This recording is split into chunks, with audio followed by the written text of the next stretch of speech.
1, 2, 3, χώσε. Κυρίες και κύριοι, σας παρουσιάζουμε τον άνθρωπο που έχει ξοδέψει παραπάνω από 1 δισεκατομμύριο ευρώ. Έχει ξοδέψει ολόκληρη την περιουσία για να τα φάει για το Lineage. Νάτος. Αυτά τα μάτια. Διαπεραστικό. Αυτά τα μάτια έχουν λιώσει στο Lineage. Κοιτάξτε, ναι. Ψευδόνυμο Αμπτούλ, κωδικός 737.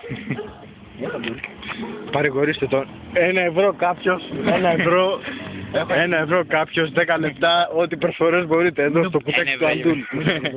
Μην το πουλήσεις για να πας να παίξεις. Το Αμπτούλ, δώστε. Να φας κάτι, εντάξει.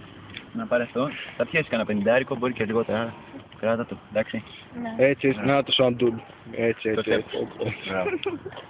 Μην ανασχείς, όλα θα πάνε. Έρανος κι άλλος, πού είναι ο άλλος, πούντος, πάμε να ψάξουμε κανέναν.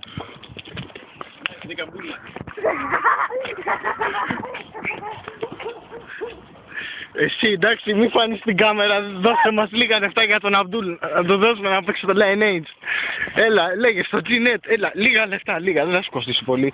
Ό,τι έχεις, 10 λεπτά, 1 λεπτό, 2 λεπτό, δεν το σβήνω.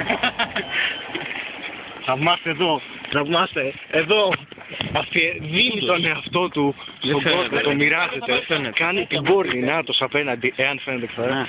Πήγαινε προς τη λάμπα ρε μάλλον, νάτος, η πόρνη, να τη βγαίνει στον δρόμο να κάνει πιάτσα, τώρα να κάνει να τους